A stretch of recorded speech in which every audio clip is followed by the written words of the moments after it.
Hello दोस्तों, नमस्कार। स्वागत है आप सभी का मेरे YouTube channel e learning classes में। चलो दोस्तों, आज पढ़ाई का सिलसिला शुरू करते हैं। आज आपके लिए मैं लेकर आया हूँ हिस्ट्री की वीडियोस। देखो, हिस्ट्री के पार्ट में अभी तक मैंने आपके लिए महाजनपद वाला पार्ट कंप्लीट कराया है और आज मैं आपके लिए जो पार्ट पढ़ाने वाला हूँ दोस्तों, आवाज तो आपको आ रही होगी सही से। अभी मैं आपके लिए जो पार्ट पढ़ाने वाला हूँ वो है आपका बौद्ध धर्म से रिलेटेड। देखना, अब यहाँ पर धार्मिक जो चीजें शुरू हुई हैं उसकी हम बात करेंगे। यहाँ पर बौद्धिज्म की यहाँ पर बात करेंगे।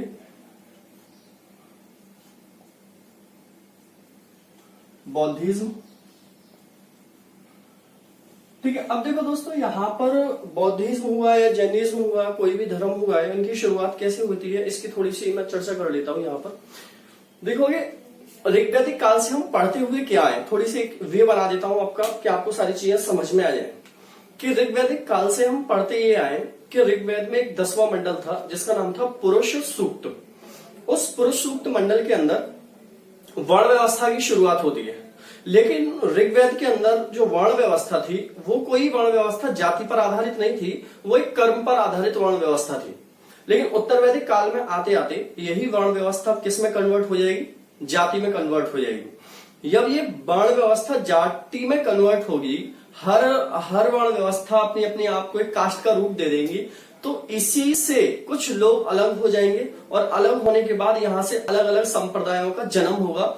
और यहीं से आपके लिए बताया जाता है कि 62 नए नास्तिक संप्रदायों का जन्म हुआ है। कितने? 62, जिसमें बौद्धिज्म आता है, जैनिज्म आता है, आजीवक आता है, तो कई सारे आते हैं। पेपर के अंदर यहाँ से पूछ लेता है कि बताइए बौद्ध धर्म का संस्थापक कौन है, जैन धर्म का संस्थापक कौन है।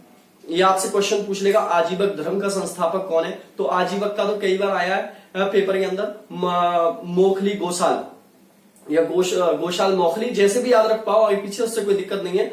मोखली गोशाल करके इसके संस्थापक हुए, पेपर में आए। तो वहीं से कुछ लोग ये हो जाते हैं कि भाई जाति नहीं होनी चाहिए समाज के अंदर, कास्ट नहीं होना चाहिए, तो उसी चीज को लेकर वो वहां से अलग हो जाती है और धर्म की स्थापना होना शुरू हो जाती है। तो इसी में मैं आपके लिए बात करूंगा बौद्ध धर्म की। अब देखो दोस्तों, देखो मैं ये पूरे के पूरा आपको एक स्टोरी में लेके चलूंगा, जिससे कि आपके दिमाग में एक स्टोरी बन जाए और आपको याद हो जाए। कुछ फैक्ट में यहाँ पर लिखता भी चला जाऊंगा, तो समझने वाली बात है। पूरा के पूरा 1-2 पार्ट जो भी बनाएंगे हम आराम से पढ़ाएंगे, ज्यादा जल्दबाजी करने की कोई जरूरत नहीं होगी।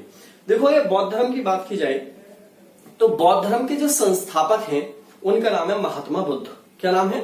महात्मा बुद्ध बौद्ध धर्म के संस्थापक है। और महात्मा बुद्ध से रिलेटेड पहले जो कुछ है वो जानेंगे, फिर बौद्ध धर्म की फिलॉसफी क्या है वो जानेंगे, फिर सारी चीजें जो भी बौद्ध धर्म से रिलेटेड है वो सारी चीजों को हम जानने की कोशिश करेंगे कि बौद्ध धर्म किस तरीके से एग्जिस्टेंस करता है, अपने अंदर क्या क्या रखता है। तो देखोगे यहाँ पर बौद्ध धर्म में इनकी जो संस्थापक थे, सबसे पहले हम उसकी बात कर लेते हैं। संस्थापक, ठीक है ना, फाउंडर भी बोल सकते हो आप इसे। तो वो थे आपका महात्मा बुद्ध। महात्मा बुद्ध, इन्होंने इसकी स्थापना की थी। देखो, ये बौद्ध धर्म का जो उदय हुआ है दोस्तों, ये 6ठी शताब्दी ईसा पूर्व में हुआ है। कब हुआ? 6ठी शताब्दी ईसवी, बीसी में हुआ है, ठीक है ना। 6ठी शताब्दी बीसी में इसका जन्म हुआ है। देखो, यहां पर अगर महात्मा बुद्ध की बात कर रहे हैं हम दोस्तों, या इनको हम गौतम बुद्ध भी बोल सकते हैं, ठीक है। गौतम बुद्ध बोलना चाहो, गौतम बुद्ध भी बोल सकते हो। यहां पर गौतम बुद्ध, गौतम बुद्ध भी बोल सकते हो दोस्तों आप। तो देखोगे, इनके जन्म की बात करें दोस्तों, इनके बारे में जितनी डिटेल्स हैं उनको जान लें पहले। तो इनका जन्म, बर्थ की बात करें हम, तो इनका जन्म कब हुआ था दोस्तों? 463 बीसी में। कब हुआ था? 463 ईस्वी में इनका जन्म हुआ था। और इनका जन्म दोस्तों कहां पर हुआ था? इनका जन्म हुआ था लुम्बिनी में। कहां पर? लुम्बिनी। और लुम्बिनी में कहां पर? लुम्बिनी में जगह थी मेन, उसका नाम क्या था दोस्तों? कपिल वस्तु। क्या था? कपिल वस्तु। देखो, ये लुम्बिनी के कपिल वस्तु में इनका जन्म हुआ था। किसका? महात्मा बुद्ध का जन्म हुआ था, ठीक है।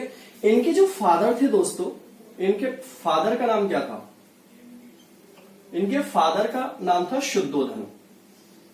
शुद्धोधन, ठीक है। इनके पिता का नाम क्या था दोस्तों? शुद्धोधन इनके पिता का नाम था। जो कपिल वस्तु, ये जगह जो थी कपिल वस्तु, यहाँ के राजा थे। इनके पिताजी जो थे कपिल वस्तु के राजा थे, और इनके पिताजी जिस कुल से बिलोंग करते थे उसको बोला जाता था शाक्य कुल। क्या? शाक्य कुल। इसीलिए आपसे क्वेश्चंस पूछा भी जाता है पेपर में कि बताइए महात्मा बुद्ध कौन से कुल से थे? तो महात्मा बुद्ध भी कौन से कुल से होंगे? जो पिताजी का कुल होगा उसी से होंगे। तो महात्मा बुद्ध भी शाक्य कुल से थे। अब देखो होता क्या, इनकी माता, थोड़ा सा और बात कर लेते हैं, फिर इनकी स्टोरी की बात करूंगा थोड़ा सा। इनकी अगर मदर की बात करें दोस्तों, मदर्स का नाम क्या था? माता का नाम था महामाया। महामाया इनकी माता का नाम था, और इनकी जो माता थी ये भी शाक्य कुल से थी दोस्तों। ठीक है, शाक्य नहीं, अभी मुझे चलो ध्यान आएगा तो मैं बताऊंगा कौन से कुल से थी। इसके अलावा इनकी वाइफ का नाम क्या था? वाइफ यशोधरा, और इनसे एक पुत्र हुआ था, उसका नाम क्या था दोस्तों? राहुल। ठीक है, और इनकी स्टेप मदर का नाम क्या था? सौतेली मां। सारी चीजें अभी मैं स्टोरी में बताऊंगा। स्टेप मदर, सौतेली मां, सौतेली मां, उसका नाम था प्रजापति गौतमी। प्रजापति गौतमी। देखो दोस्तों, अब यहां पर थोड़ी सी मैं बात करूंगा पहले इनसे रिलेटेड, इनके जन्म से रिलेटेड। देखो था क्या दोस्तों कि महात्मा बुद्ध का जब जन्म हुआ, और महात्मा बुद्ध का जन्म 463 ईस्वी में हुआ था, और इनका जन्म हुआ लुम्बिनी में, कपिल वस्तु में। तो देखो होता क्या है कि जब महाराजा राजाओं के यहाँ पर जन्म होते हैं तो इनके भविष्यवक्ता भी होते हैं। ठीक है, तो इसी तरीके से इनका भी भविष्यवक्ता थे, उनको बुलाया गया जब इनका जन्म हुआ। और उस भविष्यवक्ता का नाम क्या था दोस्तों? पेपर में आता रहता है वो नाम भी, कालदेव। क्या नाम था? कालदेव। जब इनके भविष्यवक्ता को बुलाया गया, कालदेव को बुलाया गया, इनके जो होते हैं बुलाया गया भविष्यवक्ता को, तो उसने देखा कि भाई ये बच्चे होंगे इस टाइम पर, ये इनका जन्म हुआ होगा, कि इस बच्चे की बॉडी पर एक काला सा स्पॉट है। और उस स्पॉट को देखकर कालदेव जो भविष्यवक्ता थे उन्होंने बताया कि व्यक्ति आगे चलकर बहुत महान व्यक्ति बनेगा। ये बात जब शुद्धोधन ने सुनी तो बहुत खुश हुए। भाई ऑब्वियसली बात है, कोई राजा ये सुने कि भाई बहुत महान व्यक्ति बनेगा तो उसके दिमाग में ये क्लिक करेगा बहुत बड़ा राजा बनेगा। लेकिन कालदेव ने बोला लेकिन ये राजपाट में नहीं आएगा, अरे राजा नहीं बनेगा। अब शुद्धोधन बोले तो फिर क्या बनेगा? बोले ये व्यक्ति एक बहुत बड़ा मतलब ऐसा व्यक्ति बनेगा जो लोगों को जाकर समझाएगा कि अच्छा क्या है बुरा क्या है, मतलब एक तरीके से महात्मा टाइप का आदमी बनेगा। अब शुद्धोधन बड़े परेशान हो गए, बोले यार मैंने ये राजपाट संभाला है पूरा, और मैं इस तरीके से इसको पूरे राजपाट को संभाल रहा हूं, इसको देखेगा कौन राजपाट को? तो ये सारी चीजें जब उनसे हुई तो उन्होंने और पूछा कालदेव से कि और कुछ बताइए इसके बारे में। तो कालदेव बोले बस इतनी ही भविष्यवाणी होती है, इससे ज्यादा हम नहीं बता सकते या इसकी जानकारी नहीं है। कोई बात नहीं। अब उसके बाद ये तो चले गए। अब शुद्धोधन को यहाँ पर दिमाग में ये चीजें घूमने लगी कि बड़ा होकर ये कोई महात्मा बनेगा, इस तरीके से सन्यासी हो जाएगा, ये हो जाएगा। तो इन्होंने इस सब चीज को रोकने के लिए कि ऐसा ना हो आगे के लिए, तो उन्होंने क्या काम किया कि 3 महलों का निर्माण कराया। 3 अलग अलग महल बनवाए इनके लिए, और वो महल भी इन्होंने मौसम के अकॉर्डिंग बनवाए। ठीक है, कि भाई ग्रीष्मकालीन, शीतकालीन या वसंतकालीन, इस तरीके से इन्होंने महल बनवाए। और उस महलों के अंदर हर वो सुविधा रखी इन्होंने दुनिया की कि जो चाहिए होती है किसी को, कि इनको कहीं अगर किसी चीज की जरूरत पड़े तो अवेलेबल हो जाए। मतलब इनको ये कभी ऐसा फील ना हो कि दुनिया में कुछ दुख है या परेशानी है, मतलब इनको कभी इस तरीके से फीलिंग ना हो। सारी चीजें उसके अंदर, खाने से लेकर नाच गाने, संगीत से लेकर सारी चीजें उस महल के अंदर थी। अब देखो यहां पर इनका नाम बचपन का था सिद्धार्थ। ये महात्मा बुद्ध तो बहुत बाद में नाम पड़ा है दोस्तों, इनके बचपन का नाम क्या था? सिद्धार्थ। ये सारे पॉइंट्स आप लिखते चले जाओगे जो मैं बोलूंगा, ठीक है, क्योंकि आपके दिमाग में स्टोरी आनी चाहिए, क्योंकि ये सारी हिस्ट्री स्टोरी के बेस पर ही चलती है। अब इनका नाम था सिद्धार्थ बचपन का, बाद में आके इनको ये महात्मा बुद्ध बोला गया जब ज्ञान व्यान की प्राप्ति हुई है, वो बताएंगे। अब जैसे जैसे बड़े होते जा रहे थे तो राजा को इस बात की भी थोड़ी सी चिंता होती चली आ रही थी कि भाई बड़े होके पता नहीं क्या होगा क्या नहीं होगा। 16 साल की एज हुई महात्मा सिद्धार्थ की। 16 साल की एज में इनकी शादी किससे करा दी गई? यशोधरा से करा दी गई। 16 साल की एज में इनकी शादी किससे करा दी गई? यशोधरा से करा दी गई। और यशोधरा भी शाक्य कुल की थी। यशोधरा जो थी वो भी कौन से कुल की थी? शाक्य कुल की थी। जब यशोधरा से इनकी शादी हो गई तो यहां से इनके एक पुत्र भी पैदा होता है जिसका नाम क्या था? राहुल था। ठीक है, पुत्र पैदा हो गया, शादी हो गई, सारी चीजें अच्छे से चल रही हैं। लेकिन यही था कि जब कुछ होने वाला होता है तो वो होके ही रहता है। महात्मा बुद्ध को एक दिन सिद्धार्थ जैसे इनका नाम था बचपन का, बैठे बैठे एक ख्याल आया कि भाई इस महलों के बाहर की भी हमें दुनिया देखनी है और इसके लिए भी हमें दुनिया दिखाई जाए कि महलों के बाहर क्या है। तो इन्होंने इस बात के लिए जो राजा थे इनके पिता शुद्धोधन, उनसे आग्रह किया कि हमें महल के बाहर की भी दुनिया देखनी है, महल के बाहर भी जाना है। उनके पिता ने मना किया कि महल के बाहर कुछ नहीं है, जो जिस दुनिया में आप हो ये दुनिया सबसे बेहतरीन दुनिया है। बोले नहीं, हमको इसके बाहर भी देखनी है। और वही है कि अकेले थे तो जिद की तो मान लिए उनके पिता भी। जब उनके पिता मान तो गए लेकिन उनको टेंशन और चिंता इसी बात की थी कि बाहर जाके अगर उसने कुछ उल्टा सीधा देख लिया तो कहीं उस बात का इम्पैक्ट ना पड़ जाए इनके ऊपर। तो इन्होंने क्या किया कि पूरे के पूरा जो शहर था इनका, उसको पूरे के पूरे शहर को इन्होंने सजा दिया। ऐसा सजा दिया कि उस शहर के अंदर जब ये जाए तो इनके लिए कोई दुख वाली परेशानी वाली कोई चीज ना दिखाई दे। हर जगह ये दिखाई दे कि हाँ महल जैसी दुनिया है। हर जगह जा रहे हैं, संगीत बज रहे हैं, हर सारी चीजें हो रही हैं। ये जब निकले यहां से तो अपने सारथी के साथ, एक सारथी गया इनके साथ, और सारथी का नाम भी पेपर में आता है दोस्तों। सारथी जो मतलब चलाने वाला था रथ या घोड़ा, तो सारथी का नाम था दोस्तों चेन्ना। क्या नाम था? चेन्ना। चेन्ना के साथ अपने सारथी के साथ ये गए घूमने के लिए। जब गए तो इनके सामने वहां पर 4 इवेंट होते हैं, 4 घटनाएं इनके सामने आती हैं।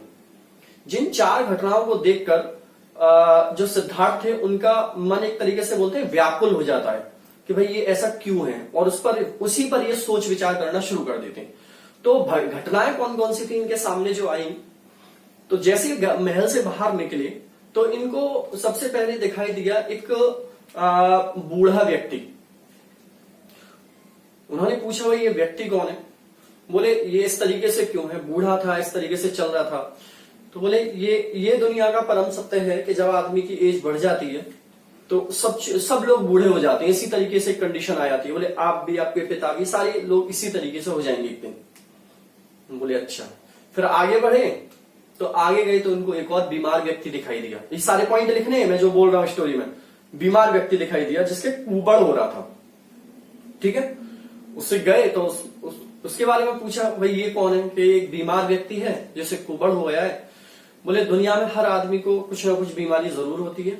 बोले आपको इस तरीके से रखा गया है या आपको ट्रीटमेंट ऐसा दिया गया है कि आपको कुछ बीमारी होने से पहले ही सारी चीजें ना हो। बोले ठीक है। आगे बढ़े इसी तरीके से तो एक अर्थी जा रही थी। अब अर्थी दिखाई दी इनके लिए तो बोले भाई ये कौन है? बोले ये दुनिया का सबसे ज्यादा परम सत्य है। ये बोले कुछ हो ना हो लेकिन ये दुनिया का सबसे बड़ा फैक्ट है। बोले जो इस दुनिया में आया है वो उस दुनिया से जाएगा। बोले इसको कोई नहीं टाल सकता।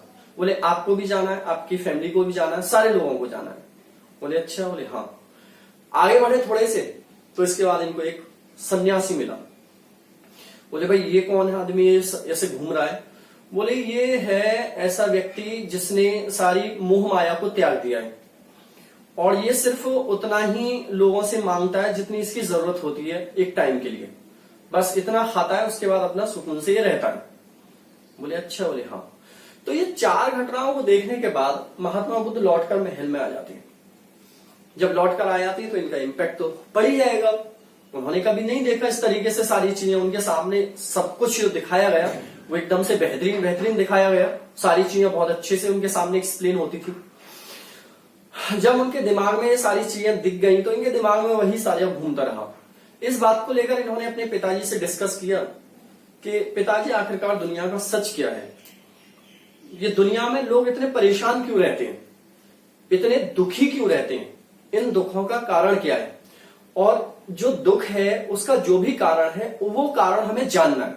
उस कारण की हमको तलाश करनी है कि वजह क्या है कि आदमी क्या इस कारणों से निकल सकता है, इस दुखों से निकल सकता है। बोले इसके लिए हमें कुछ रास्ता अपनाना पड़ेगा। तो उनके पिताजी ने बोला कि देखो ये दुनिया का सब कुछ है, सबके सामने है, और अब आपकी शादी भी हो चुकी है, आपके सामने जिम्मेदारियां हैं, तो आप अपनी जिम्मेदारियों को देखो, आपके वाइफ भी है, आपके बच्चा भी है, तो ये भी एक जिम्मेदारी होती है दुनिया की, वो आपको उठानी पड़ेगी। बोले नहीं, हमें ये जिम्मेदारी नहीं उठानी है और हमें दुनिया के सत्य की खोज के लिए निकलनी है, आखिरकार सत्य क्या है दुनिया में। बोले अगर आप ये जिम्मेदारी नहीं उठा रहे हो तो ये समझ लो कि आप जिम्मेदारियों से भाग रहे हो, आप अपना मन चुरा के भाग रहे हो, आप सत्य की खोज नहीं करना चाह रहे हो, आप जिम्मेदारियों से भाग रहे हो। बोले जो भी समझो आप। इसी तरीके से हुई, उनके पिताजी बड़े परेशान हुए कि इस बच्चे के दिमाग में क्या चल रहा है। 29 वर्ष की इनकी एज थी दोस्तों। 29 वर्ष की एज में ये लिख लेना भाई दोस्तों। देखो मैं सारे पॉइंट्स नहीं लिख सकता हूं यहां पर जो बता रहा हूं, आपको अगर कॉन्सेंट्रेट होगा सुने को, सारी चीजों को 2 बार सुनोगे तो मैं गारंटी दे रहा हूं आपको कि आपको बौद्धिज्म पढ़ने की ऐसी जरूरत नहीं पड़ेगी बहुत ज्यादा। कुछ कुछ फैक्ट वाली चीजें होंगी, कुछ कुछ पॉइंट होंगे, वो आपके लिए दिक्कत करेंगे, वो मैं बताता चला जाऊंगा। तो 29 वर्ष की उम्र में एक रात की कभी आधी रात के करीब हो रहा था, और ये घर को छोड़कर अपने घोड़े पर निकल लिए। ठीक है, इनका जो सारथी था चिन्ना, उससे बोले भाई हमको छोड़ के आओ बाहर। इनके सारथी ने मना भी किया था कि राजा का ऑर्डर जब तक नहीं होगा हम नहीं जाएंगे बाहर, लेकिन यह था कि राजा के बेटे भी थे, बोले हमारा ऑर्डर मानिए। चिन्ना इनको छोड़ने के लिए चले जाते। अब देखोगे जिस घोड़े से गए थे महात्मा बुद्ध, उसका नाम भी कई बार पेपर में आता है। उस घोड़े का नाम था कंठक। क्या नाम था? कंठक। ठीक है, मैं नाम भी लिख देता हूं यहां पर, लिखते चले जाओगे कंठक। तो उस घोड़े का नाम था दोस्तों कंठक। कंठक घोड़े से महात्मा बुद्ध गए, और जाने के बाद सबसे पहले महात्मा बुद्ध वैशाली के नजदीक ही एक अलार कलाम करके आश्रम था। वैशाली के नजदीक एक अलार कलाम करके आश्रम था, उस आश्रम में सबसे पहले यहां से गए थे 29 वर्ष की आयु में। तो घर छोड़ने की जो घटना है, घर छोड़ने की जो घटना है उसको बौद्ध धर्म के अंदर महाभिनिष्क्रमण कहा जाता है। क्या कहा जाता है दोस्तों? महाभिनिष्क्रमण। लिख लोगे सारे पॉइंट, महाभिनिष्क्रमण।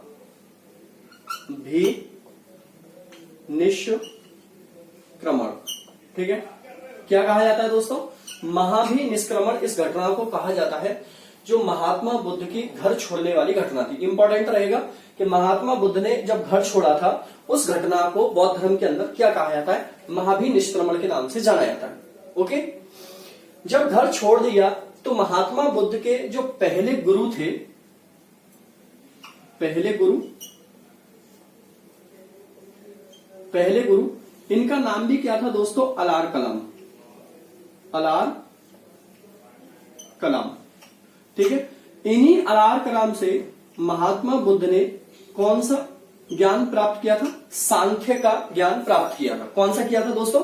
सांख्य का ज्ञान प्राप्त किया था। आप लिखते चले आओगे सारे पॉइंटों को साथ के साथ। इसके बाद क्या होगा कि इनके एक दूसरे भी गुरु होंगे दोस्तों। सारे पॉइंट लिख लोगे, मैं फिर से बोल रहा हूं। एक दूसरे भी गुरु होंगे जिनका नाम होगा रुद्र करमपुत्र। क्या नाम होगा? रुद्र करमपुत्र। रुद्र करमपुत्र। और ये जो गुरु होंगे वो कौन से गुरु थे? महात्मा बुद्ध के योगा गुरु। कौन से गुरु थे दोस्तों? योगा गुरु थे। अब महात्मा बुद्ध देखोगे यहां पर पहले गुरु कौन है इनके? अलार कलाम, सांख्य का ज्ञान जिनसे प्राप्त किया है। दूसरे गुरु कौन है इनके? जिनका नाम है रुद्र, या ऐसे पूछ लेगा कि योगा के गुरु कौन थे महात्मा बुद्ध के, तो रुद्र करम पुत्र ये दूसरे गुरु थे, ये योगा पुत्र, वो योगा गुरु थे इनके। अब महात्मा बुद्ध ऐसी तरीके से यहां से ज्ञान सीखा, यहां से ज्ञान सीखा, जहां जहां से इनको ज्ञान की प्राप्ति हो रही थी वहां वहां से ज्ञान ले रहे थे। इस ज्ञान को सीखते सीखते महात्मा बुद्ध को हो गए दोस्तों 6 वर्ष हो चुके थे। कितने वर्ष हो चुके थे? 6 वर्ष महात्मा बुद्ध को इस ज्ञान को सीखते सीखते हो चुके थे। 6 वर्ष बाद, कितने वर्ष बाद दोस्तों? 6 वर्ष बाद, ध्यान से सुनना, 6 वर्ष बाद 49 दिन की कड़ी तपस्या के बाद, देखो 6 वर्ष तो उस ज्ञान में पूरे में लगे ज्ञान प्राप्त करने के लिए, लेकिन ये 49 दिन वो थे जो कंटिन्यू एक जगह पर बैठकर महात्मा बुद्ध रहे थे। ये बहुत इंपॉर्टेंट है। 6 वर्ष बाद 49 दिन की कड़ी तपस्या के बाद महात्मा बुद्ध को, ठीक है, महात्मा बुद्ध को कौन सी नदी के किनारे दोस्तों? निरंजना नदी के किनारे, निरंजना नदी के किनारे, लिखते चले ना, निरंजना नदी के किनारे और बोध गया में, कहां पर? बोध गया में, और यहां पर भी जगह का नाम लिखोगे उरुगवेला, उरुगवेला, बोध गया में उरुगवेला, ठीक है। बोधि वृक्ष, बोधि वृक्ष के नीचे, और ये बोधि वृक्ष कौन सा था दोस्तों? पीपल का वृक्ष, ठीक है ना। कौन सा था ये? People tree. बोधि वृक्ष के नीचे इनको ज्ञान की प्राप्ति हुई, ठीक है। अब देखो दोबारा से मैं रिपीट कर रहा हूं इस वाले सेंटेंस को कि 29 वर्ष की उम्र में जब इन्होंने घर को छोड़ा था, उस वाली घटना को बोला गया दोस्तों बौद्ध धर्म के अंदर महाभिनिष्क्रमण। और ये किस लिए छोड़ा था इन्होंने घर? ज्ञान की प्राप्ति के लिए। और इनको ज्ञान की प्राप्ति कब हुई? 6 वर्ष बाद, मतलब 35 वर्ष की आयु में। कितने वर्ष की आयु थी दोस्तों इनकी? 35 वर्ष की आयु में। लिखते चले जाओगे, 35 वर्ष की आयु में 49 दिन की कड़ी तपस्या के बाद निरंजना नदी के किनारे बोध गया उरुगवेला में बोधि वृक्ष या पीपल के पेड़ के नीचे महात्मा बुद्ध को ज्ञान की प्राप्ति हुई। अब जब महात्मा बुद्ध को जो ज्ञान की प्राप्ति हुई दोस्तों, इस बात को बौद्ध धर्म में क्या बोला जाता है? इसको बोला जाता है संबोधि। क्या बोला जाता है? संबोधि। या फिर इसको हम निर्वाण भी बोल देते हैं। क्या बोल देते हैं? निर्वाण, निर्वाण, ठीक है ना। निर्वाण भी इसको हम बोल देते हैं दोस्तों, इस तरीके से निर्वाण। तो ये बहुत इंपॉर्टेंट रहेगा कि बौद्ध धर्म में महात्मा गांधी को ये ज्ञान की प्राप्ति हुई थी। इस घटना को क्या कहा जाता है? तो इस घटना को कहा जाता है दोस्तों निर्वाण कहा जाता है, संबोधि भी कहा जाता है, ठीक है ना। संबोधि या निर्वाण इस घटना को कहा जाता है। जब महात्मा बुद्ध को या इनको जहां से ज्ञान की प्राप्ति हुई, तो इनको अब देखो, इनका नाम क्या था बचपन का? सिद्धार्थ। जब इनको ज्ञान की प्राप्ति हो गई, अब इनको क्या कहा जाने लगा दोस्तों? बुद्ध कहा जाने लगा।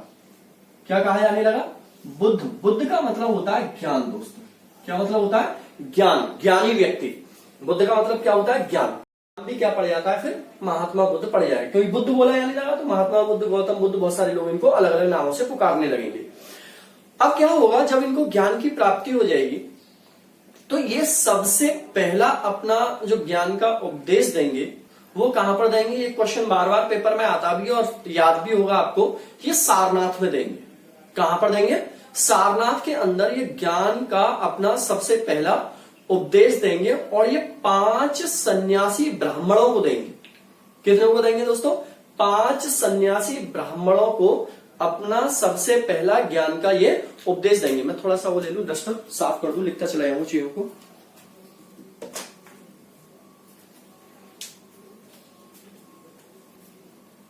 मैं रफ कर देता हूं, आप नोट कर लो यहां से।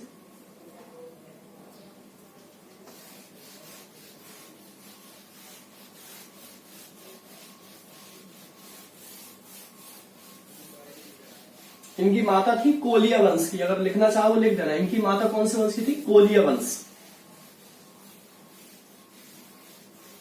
कोलिया वंश की इनकी माता जी थी, ठीक है। अब देखोगे इनको जब ज्ञान की प्राप्ति हुई, तो इन्होंने सबसे पहले इस ज्ञान का उपदेश कहां पर दिया था दोस्तों? सारनाथ में दिया था। कहां पर? सारनाथ में इन्होंने ज्ञान का उपदेश दिया। किसको दिया दोस्तों? ये 5 सन्यासी ब्राह्मणों को दिया। किसको दिया? 5 सन्यासी ब्राह्मणों को ये उपदेश दिया। जब इन 5 सन्यासी ब्राह्मणों को उपदेश दिया, तो ये पांचों के पांचों क्या हुए फिर? बहुत मतलब महात्मा बुद्ध के एक तरीके से शिष्य बन गए, महात्मा बुद्ध के साथ हो गए ये लोग, महात्मा बुद्ध को इन्होंने एक्सेप्ट कर लिया। और क्या हुआ आगे चल के दोस्तों कि इन्हीं 5 ब्राह्मणों के साथ मिलकर महात्मा बुद्ध ने संघ की स्थापना की। किसकी? संघ की स्थापना की। ये इंपॉर्टेंट रहेगा, मैं बताऊंगा आगे चल के सारी चीजें क्या है, धम्म संघ, ये सारी चीजें बताऊंगा।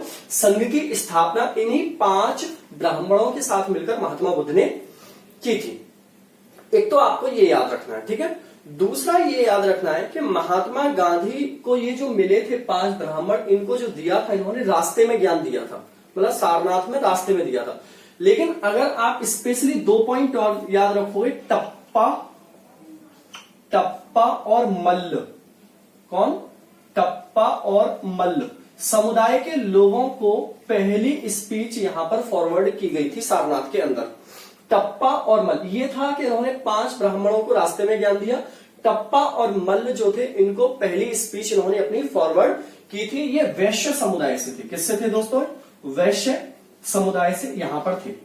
अब देखोगे इनके जो शिष्य थे, जितने भी शिष्य बने, उसमें कुछ के नाम बहुत इंपॉर्टेंट रहते। जैसे इनके कुछ के शिष्यों के नाम कौन कौन से दोस्तों?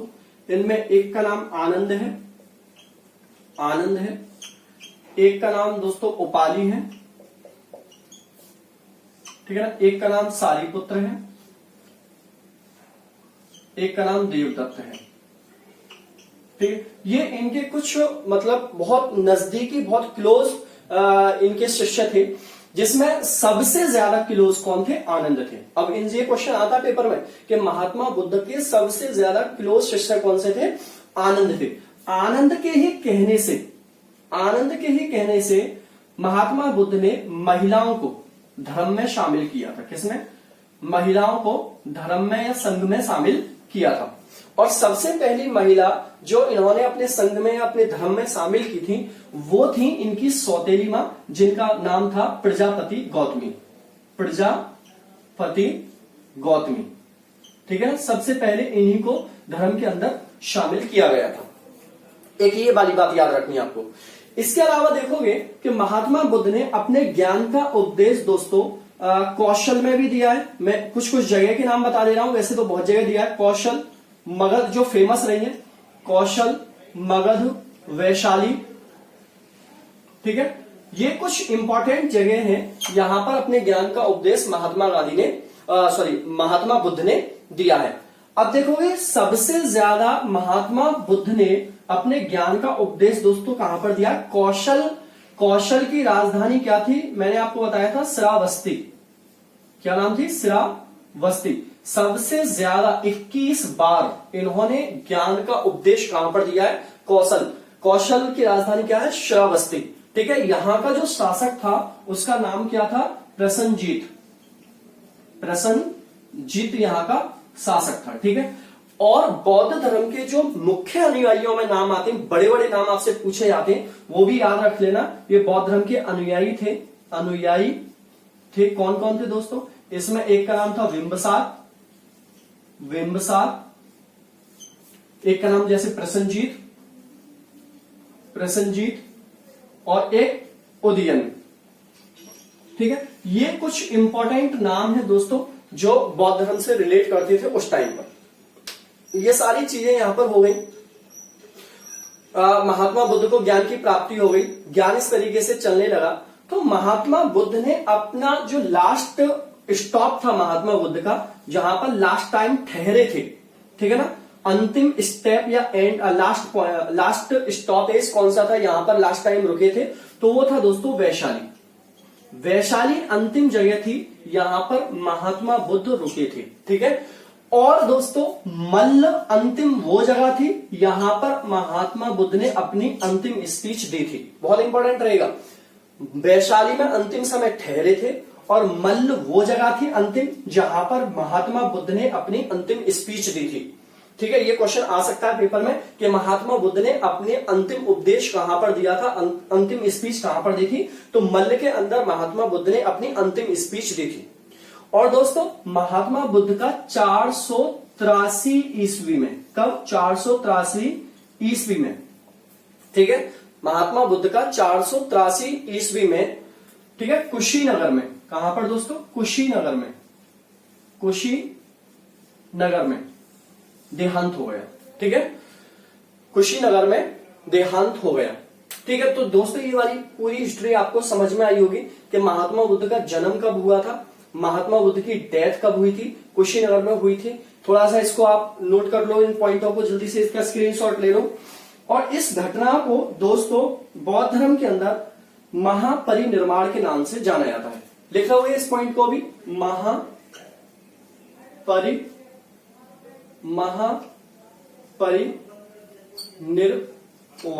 ठीक है ना, महापरिनिर्वाण के नाम से जाना जाता है। इस घटना को बौद्ध धर्म के अंदर किस नाम से जाना जाता है दोस्तों? महापरिनिर्वाण के नाम से जाना जाता है। तो अभी छोटा सा मैंने एक डिस्क्रिप्शन आपको सिर्फ बताया है महात्मा बुद्ध के बारे में कि देखो, एक बार मैं रिपीट कर रहा हूं, उनके पिताजी का नाम क्या था ये बताया है, इनके बचपन का नाम क्या था, इनकी माता का नाम क्या था, इनकी स्टेप मदर का नाम क्या था, इनकी वाइफ का नाम क्या था, इनके पुत्र का नाम क्या था। ठीक है, इनके पहले गुरु कौन थे, सांख्य के गुरु कौन थे, योगा गुरु इनके कौन थे, इन्होंने कितने वर्ष की उम्र, इनको कौन कौन सी घटनाओं को देखकर इनके जीवन पर इंपैक्ट पड़ा। 4 घटनाएं मैंने आपको बताई थी इनके बारे में, कौन कौन सी थी? मृत व्यक्ति था, बूढ़ा व्यक्ति था, बीमार व्यक्ति था, सन्यासी व्यक्ति था। इन घटनाओं का इंपैक्ट इनके ऊपर पड़ता है दोस्तों।